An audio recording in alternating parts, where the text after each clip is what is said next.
Halo, perkenalkan nama saya Trivana Yulinisha Panjaitan. Saya dari kelas Velo pada program Kampus Merdeka Intelligence School Track. Mari belajar. Di sini saya akan menjelaskan terkait materi Power Platform. Microsoft Power Platform sendiri mempunyai 4 produk utama, yaitu pertama ada Power Apps, yang akan memungkinkan kita untuk melakukan pengembangan kode rendah dalam pembangunan sebuah aplikasi khusus untuk kebutuhan bisnis. Lalu produk kedua, Power Automate, yang akan memungkinkan kita membuat alur kerja otomatis antara aplikasi dan layanan. Intinya di sini kita dapat melakukan otomatisasi lagi untuk kejadian atau yang berulang. Selanjutnya ada produk Power BI, Business Intelligence. Produk ini merupakan layanan analisis khusus yang memberikan wawasan untuk menganalisis data, jadi sangat membantu untuk orang bisnis. Lalu ada Power Virtual Agents. Di sini kita akan difasilitasi untuk membuat sebuah chatbot menggunakan interface grafik tanpa kode yang dipandu. Jadi kita tidak perlu ilmuwan ataupun pengembang. Fitur yang terdapat di Power Platform itu sendiri ada 3. Yang pertama AI Builder. Kita dapat menambahkan AI ability, kemampuan artificial intelligence ke alur kerja dan Power Apps kita. Lalu yang kedua ada Microsoft Dataverse, merupakan layanan data. Kita dapat menyimpan dan juga mengelola data dari berbagai sumber dan mengintegrasikannya dalam aplikasi bisnis menggunakan model data dan memastikan itu konsisten dan dipastikan juga kemudahan dan konsistennya kepada pengguna. Lalu fitur yang ketiga ada konektor sebagai penghubung antara aplikasi, data, dan juga perangkat di cloud. Data connectors merupakan jembatan dari sumber data ke aplikasi ataupun alur kerja yang akan memungkinkan informasi disampaikan secara bolak-balik. Data source sendiri memiliki 2 jenis, yaitu data tabular dan data berbasis fungsi. Data tabular mengembalikan data dalam format tabel terstruktur, sedangkan data berbasis fungsi akan menggunakan fungsi untuk berinteraksi dengan sumber data. Selanjutnya konektor. Untuk konektor itu sendiri akan terbagi menjadi 2, yaitu standar dan premium. Konektor standar contohnya SharePoint, Outlook, dan YouTube. Dan konektor premium contohnya SQL Server, SurveyMonkey, dan Mailchimp. Untuk konektor premium itu sendiri akan memerlukan lisensi tambahan untuk aplikasi ataupun pengguna kita. Lalu konektor dapat memberikan input dan output antara sumber data dan juga Power Platform, sehingga kita dapat mempercepat pengiriman solusi bisnis Microsoft Power Platform. Lalu triggers and action. Setelah kita selesai membuat sumber data atau data source dan juga mengkonfigurasi konektor kita, ada 2 jenis operasi yang kita gunakan, yaitu triggers dan action. Trigger itu hanya digunakan pada Power Automate yang akan meminta aliran untuk memulai. Sama seperti satunya yaitu pemicu. Lalu ada action, yang merupakan jenis operasi yang digunakan pada Power Automate dan juga Power Apps. Jadi action itu diminta oleh kita atau pengguna ataupun si trigger pemicunya, dan akan memungkinkan interaksi dengan data source kita dengan beberapa fungsi. Lalu kita juga bisa menggunakan custom connector. Jadi custom connector atau konektor custom itu kita bisa pakai dengan memanggil API yang tersedia secara umum ataupun khusus pada cloud dan pada penyedia yang di-hosting pada penyedia cloud seperti Azure, dan konektor ini akan mengirimkan informasi bolak-balik di API dan menghubungkan fungsi yang tersedia ke dalam Power Apps dan Power Automate. Keuntungan dari kita bisa membangun konektor khusus yaitu mereka dapat digunakan di berbagai platform seperti Power Apps, Power Automate, dan juga Azure Logic Apps. Kita juga bisa membuat konektor custom menggunakan tiga pendekatan yang berbeda, yaitu menggunakan MT Custom Connectors dari definisi Open API dan juga bisa dari Postman Collection. Lalu selanjutnya pada Power Platform sendiri ada 4 hal yang benar-benar diperhatikan, yaitu data loss prevention policies, yaitu kebijakan untuk mencegah kehilangan data, ada compliance and data privacy, lalu data protection dan accessibility pada Microsoft Power Platform. Jadi dengan kebijakan pencegahan kehilangan data ini, kita bisa membuat sebuah kebijakan DLP, Data Loss Prevention, dengan bertindak sebagai pagar pembatas untuk membantu mencegah pengguna yang secara tidak sengaja mengakses data organisasi. Jadi kita dapat kebijakan DLP dapat disebar dengan lingkup tingkat lingkungan ataupun tingkat penyewa. Jadi DLP ini juga kebijakan DLP menawarkan fleksibilitas untuk membuat kebijakan yang masuk akal yang mencapai keseimbangan yang tepat antara perlindungan dan juga produktivitas. Kita bisa mengelola konektor saat membuat atau modifikasi properti kebijakan DLP dari pusat admin Microsoft Power Platform, dan juga itu akan mempengaruhi aliran pada Power Automate.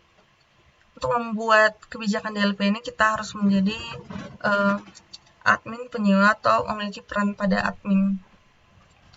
Selanjutnya ada compliance and data privacy. Itu merupakan tingkat kepercayaan, transparansi, dan juga kesesuaian standar serta kepatuhan terhadap peraturan teknologi. Jadi pada poin ini Microsoft itu akan menyediakan yang namanya rangkaian penawaran kepatuhan yang juga paling komprehensif, termasuk ada sertifikasi dan juga pengesahan dari penyedia layanan cloud manapun. Dan seperti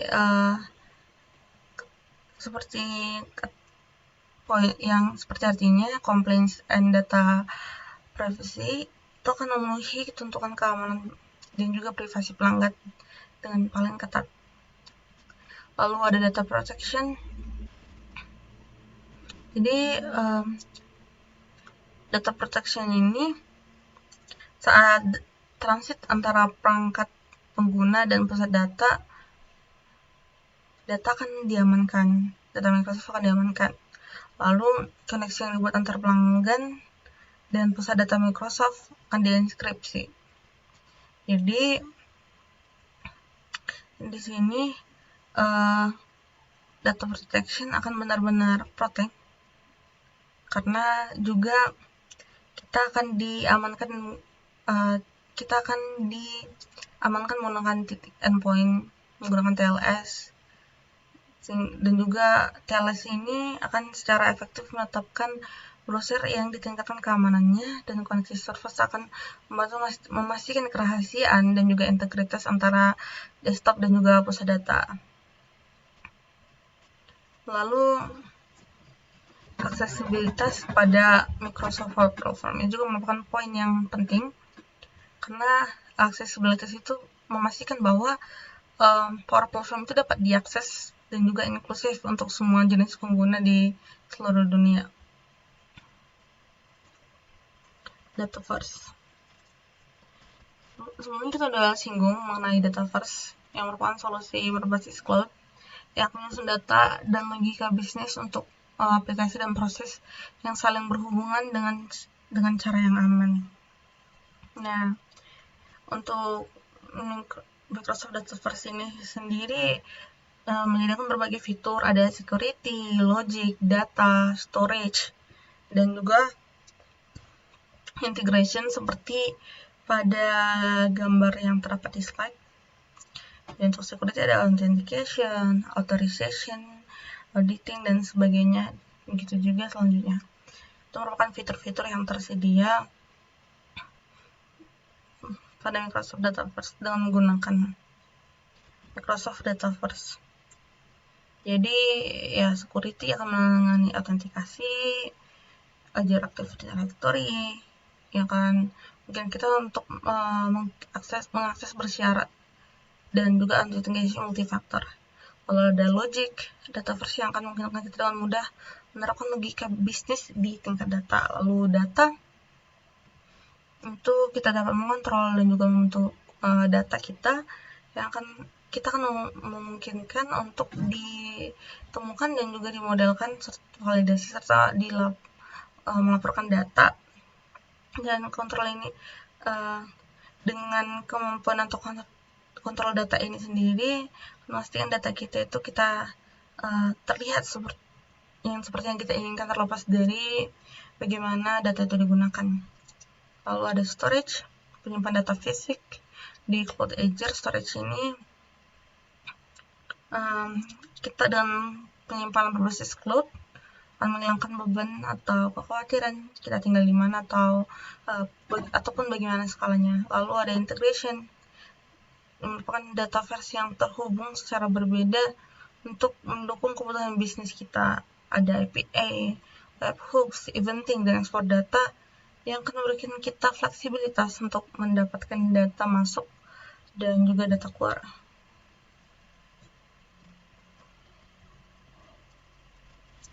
Ini merupakan fungsi yang ditawarkan seperti yang sudah saya jelaskan sebelumnya. Lalu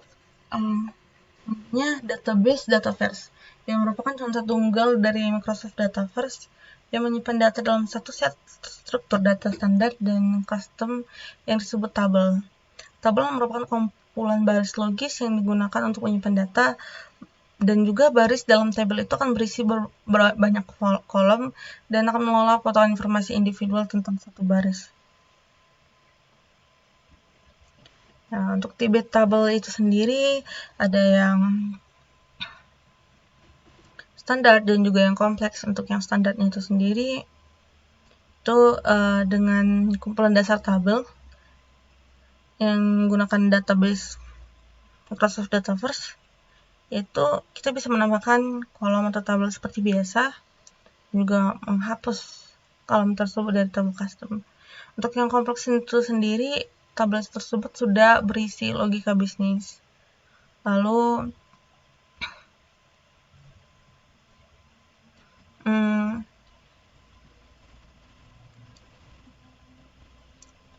jadi di sini kita bisa ketahui pada lingkungan untuk mengelola pengembangan solusi dan penyimpan data itu yang menyimpan satu lingkungan. Kita bisa membuat lebih dari satu lingkungan. Ini kita buat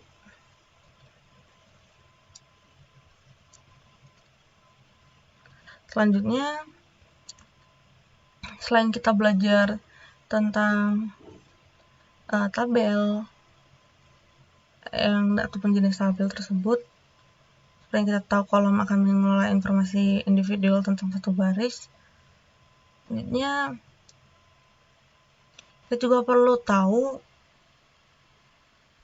aturan bisnis pada Microsoft Dataverse. Untuk menentukan aturan bisnis itu kita dapat menggunakan Canvas ataupun aplikasi berbasis model untuk mengatur nilai kolom, misalnya kolom, dan sebagainya. Mungkinlah pembelajaran mengenai Power Platform dari saya. Jika ada kesalahan kata, mohon dimaafkan. Atas perhatian teman-teman sekalian, semuanya saya ucapkan terima kasih.